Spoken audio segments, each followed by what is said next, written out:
Hello friends, definite integral की इस video series में आपका स्वागत है।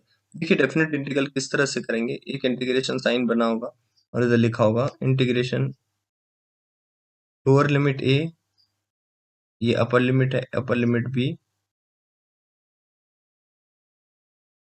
वो ये लिखा है small f x dx।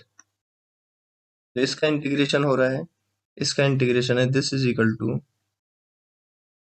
Suppose इसका इंटीग्रेशन कैपिटल F है, ये कैपिटल F x इंटीग्रेशन। ये इस इंटीग्रेशन की लिमिट हमने लगा दी। इंटीग्रेशन वैसे ही करना है जैसे हमने पहले किया था और इसमें अपर लिमिट पुट कर दी। अपर लिमिट पुट करते हुए अब अपर लिमिट की वैल्यू पुट करेंगे। x की जगह अपर लिमिट b है तो एफ बी हो जाएगा। फिर x की जगह a पुट करेंगे तो ये f हो गया। ये डेफिनेट इंटीग्रल सॉल्व करने का एक तरीका है। देखिए इस पे बेस्ड हम एक छोटा सा क्वेश्चन आपके लिए लेते हैं। यहाँ पर हमने क्वेश्चन लिया, सपोज इंटीग्रेशन की लिमिट 1 to 2 है और मुझे इंटीग्रेशन सॉल्व करना है एक्स स्क्वायर। तो देखिए एक्स स्क्वायर का इंटीग्रेशन आपको अच्छी तरह से मालूम है कि एक्स स्क्वायर का इंटीग्रेशन क्या होता है। एक्स स्क्वायर का इंटीग्रेशन है एक्स क्यूब अपॉन 3। क्या हो जाएगा इंटीग्रेशन की लिमिट यहाँ पे 1 to 2। तो आपको x की जगह अब 2 पुट करना है। 2 पुट करेंगे तो कितना हो गया 8 अपॉन 3 माइनस x की जगह 1 लिखेंगे तो 1 अपॉन 3। दोनों को माइनस करेंगे, एलसीएम लेंगे, 3 एलसीएम हो गया तो 7 अपॉन 3। इस तरह से इंटीग्रेशन 7 अपॉन 3 आपके पास हो जाएगा। अब चलते हैं आगे। देखिए इस तरह से हमने इंटीग्रेशन को सॉल्व किया। इसकी कुछ प्रॉपर्टीज हैं, जैसे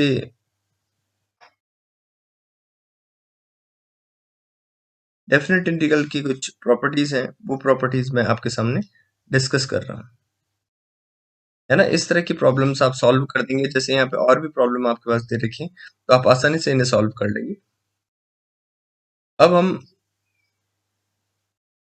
दूसरी प्रॉब्लम की तरफ चलते हैं, कुछ प्रॉपर्टीज डिस्कस करते हैं और उन प्रॉपर्टीज के साथ आगे बढ़ते हैं। देखिए डेफिनेट इंटीग्रल की प्रॉपर्टीज, ये तो आप आसानी से सॉल्व कर देंगे। इंटीग्रेशन, सपोज कोई से भी इंटीग्रेशन है, यहाँ पर यही इंटीग्रेशन लिखा है, हमारे को दे रखा है ये इंटीग्रेशन जो, तो हमें क्या करना है, हमें लिखना है, मैंने लिख दिया suppose t is equal to,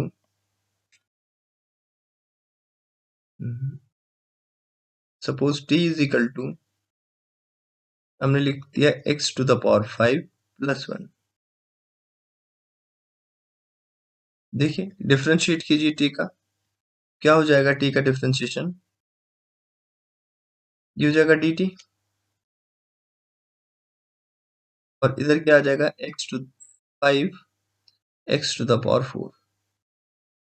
देखिए यहाँ पर 5x टू द पावर 4 लिखा है, तो इस इंटीग्रेशन को हम किस तरह से सॉल्व करेंगे, बड़े आसानी से सॉल्व हो जाएगा। हम क्या लिखेंगे, अब लिमिट भी चाहो तो लिमिट पुट कर लो, चाहे लिमिट हम लास्ट में पुट करें। देखिए तो हमारा इंटीग्रेशन हो गया, इंटीग्रेशन -1 to 1, लिमिट में बाद में ही पुट करता हूँ, यहाँ पे पहले पुट कर रखी है, मैं बाद में पुट करता हूँ।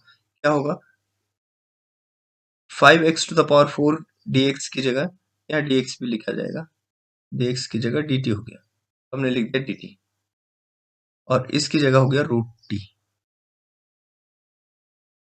dt। क्या इंटीग्रेशन होगा t to the power 1/2 plus 1 upon 1/2 plus 1 यानी 3/2, यानी इसे मैं 2/3 लिख सकता हूँ, इसे लिख सकता हूँ 2/3।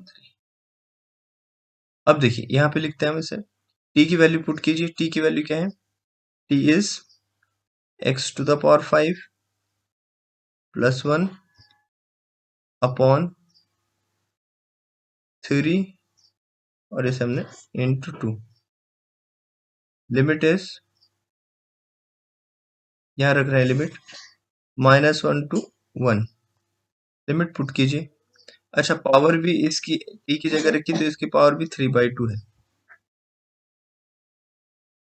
3/2 पावर है। सॉल्व कीजिए तो देखिए सॉल्यूशन कुछ इस तरह से इसका है। यहाँ लिखा जाएगा 2/3 अपर लिमिट 1, यानी यह जाएगा 6/3 माइनस लोअर लिमिट आ जाएगी।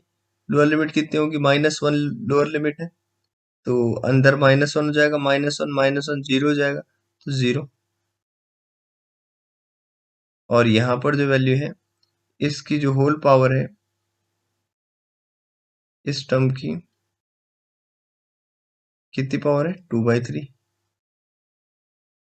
0 की पावर 2/3 तो कुछ नहीं होगा, तो आंसर कितना है हमारे पास? यही आंसर होगा 2/3 इंटू 3 से ये 6 कट गया तो 2 हो जाएगा, 2 to the power 2/3।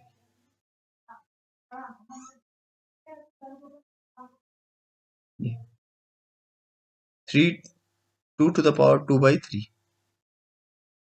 सॉरी 3/2, यहाँ मैंने गलत लिख दिया। ये ये जो पावर है 3/2 है, तो ये भी 3/2 पावर होगी, राइट, 3/2। तो इस तरह से इस डेफिनेट इंटीग्रल को हमने सिंपल तरीके से सॉल्व कर दिया। यहाँ हमने किसी तरह की कोई प्रॉपर्टी इस्तेमाल नहीं करी। अब हम इंटीग्रेशन की कुछ प्रॉपर्टीज डिस्कस करना चाह रहे हैं। देखिए, अगर मेरे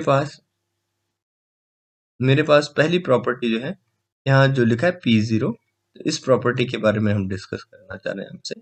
ये जो प्रॉपर्टी है इन्होंने लिखा है कि इंटीग्रेशन a to b, अगर कहीं लिखा हो fx dx, तो इसका मतलब क्या है? इसका मतलब है b to a, और आंसर है ft dt।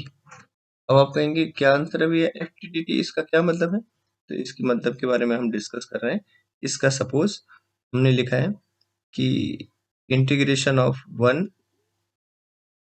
to 2 x, क्या आंसर आएगा? x²/2, लिमिट देखिए 1 to 2, अपर लिमिट रखेंगे तो 4/2, माइनस लोअर लिमिट रखेंगे तो 1/2, आंसर इज 3/2। आंसर आ गया। अब सपोज हम इस x की जगह चेंज कर रहे हैं, हम लिखते हैं x की जगह t, बाकी सब चीजें सेम रखते हैं, 1 to 2 t dt। क्या हो जाएगा? Integration t²/2, limit of integration is 1 to 2, क्या आएगा? Answer is 4/2 minus 1/2, that is 3/2। देखिए कोई फर्क नहीं पड़ा हमारे क्वेश्चन पे। यहाँ पर क्वेश्चन चाहे x में हो चाहे क्वेश्चन t में, आंसर सेम रहेगा।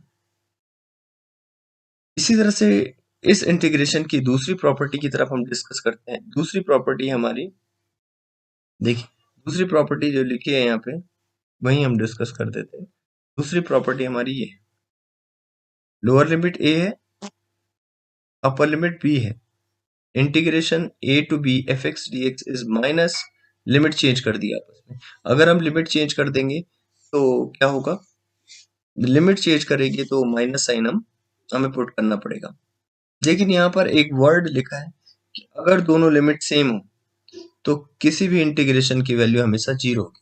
दोनों लिमिट सेम होने पर इंटीग्रेशन की लिमिट 0 हो जाएगी। नेक्स्ट हम डिस्कस कर रहे हैं इसकी नेक्स्ट प्रॉपर्टी, ये प्रॉपर्टी नंबर P2 और थर्ड प्रॉपर्टी।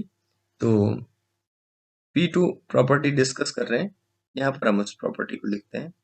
देखिए इस प्रॉपर्टी में लिखा है कि integration a to b fx, अगर फंक्शन, कोई भी फंक्शन का अलग बिहेवियर है a to c पर और c to b पर, तो हम इस इंटीग्रेशन को ब्रेक कर सकते हैं, a to c fx dx। और हमारा इंटीग्रेशन